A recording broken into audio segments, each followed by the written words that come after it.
While this direct Iranian attack on Israel was the first of its kind, it is just the most recent chapter in a blood-soaked saga that started from the moment the Islamic Revolution reared its head. This concluded action was necessary and proportionate.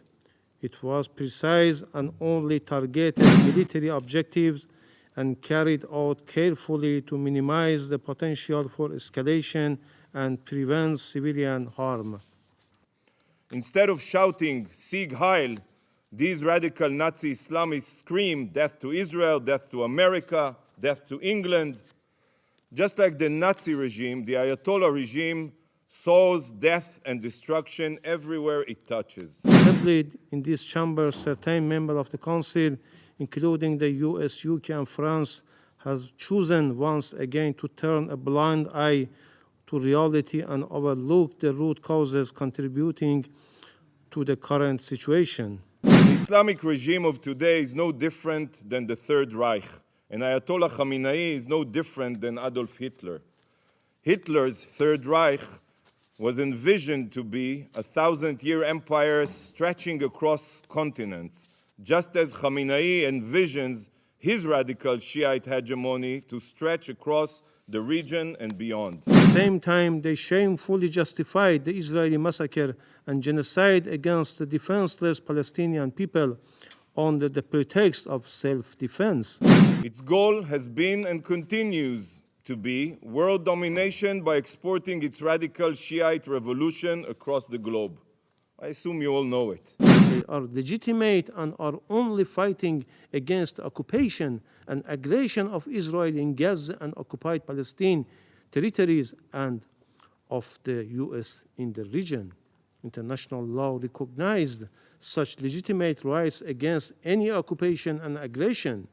Instead, the US and the UK are fully responsible for all its decades-long aggressions and other crimes and unlawful measures in our region.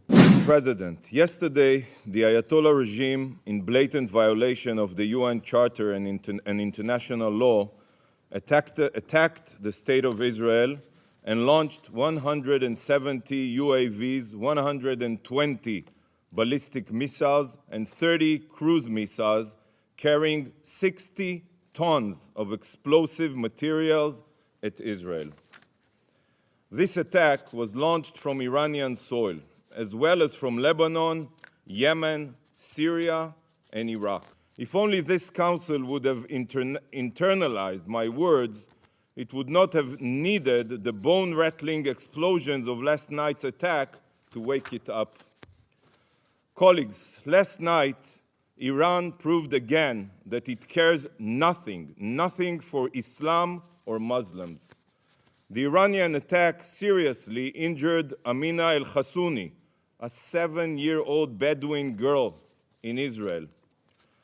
But look at this video that shows how Israel intercepts Iranian drones above the Temple Mount and Al-Aqsa Mosque.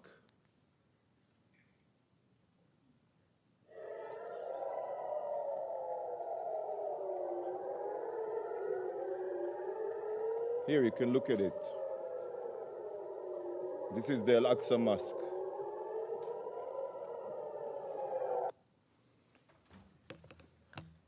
To Iran, Israel's annihilation and igniting the region is more important than Islamic holy sites.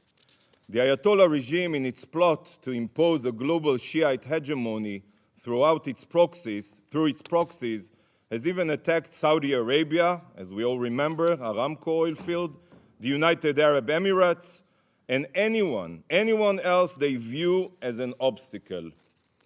I asked the Algerian representative here, how this make you feel? Is this a price you support, attempting to blow up mosques and murdering Muslims? Yet, while this direct Iranian attack on Israel was the first of its kind, it is just the most recent chapter in a blood-soaked saga that started from the moment the Islamic Revolution reared its head. The Ayatollah regime has a clear plan. Its goal has been and continues to be world domination by exporting its radical Shiite revolution across the globe. I assume you all know it.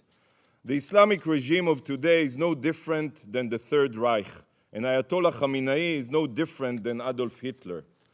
Hitler's Third Reich was envisioned to be a 1,000-year empire stretching across continents, just as Khamenei envisions his radical Shiite hegemony to stretch across the region and beyond. Resistance groups are not proxies or terrorists. They are legitimate and are only fighting against the occupation and aggression of Israel in Gaza and occupied Palestine territories and of the U.S. in the region. International law recognized such legitimate rights against any occupation and aggression. Instead, the U.S. and the UK are fully responsible for all its decades-long aggressions and other crimes and unlawful measures in our region.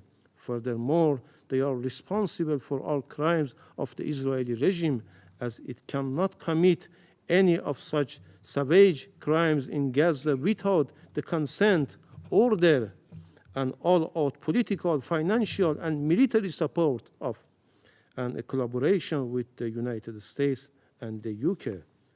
We reject the allegation made by the Israeli regime at this meeting. Such false and unfounded claims don't merit to response.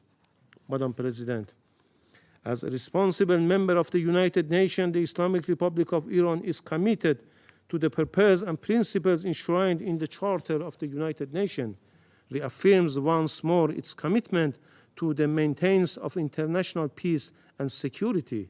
The Islamic Republic of Iran reiterates its consistent position that it does not seek escalation or war in the region, while warning about any further military provocation by the Israeli regime. The Islamic Republic of Iran reaffirms its unwavering determination to defend its people, national security and interest, sovereignty and territorial integrity against any threat or act of aggression, and to respond to any such threat or aggression vigorously and in accordance with international law. The Islamic Republic of Iran will not hesitate to exercise this right when required. Madam President, Excellencies, Iran has no intention of engaging in conflict with the U.S. in the region. We demonstrated our commitment to peace by exercising our restraint about involving the U.S. Army in intercepting Iranian drones and missiles bound for military targets in the occupied Palestinian territories. This underscores our dedication to de-escalating tension and avoiding the expansion of conflict. However, if the U.S. initiates military operation against Iran, its citizen, or its security and interest, Iran will use its... Iran is the world's worst human rights violator, and such a regime cannot hold any UN position. No more red carpet treatment here at the UN. No more appeasement. Today, the Council must take action. Condemn Iran for their terror, trigger the snapback mechanism and reimpose crippling sanctions, designate the Iranian Revolutionary Guard Corps as a terror organization. Action must be taken now, not for Israel's sake, not for the region's sake, but for the world's sake. Stop Iran today. Thank you, Madam President. Stay with the Times of India for news breaks, analysis, interviews and events. We bring you stories from your neighborhood and from across the globe as well. Subscribe to our YouTube channel.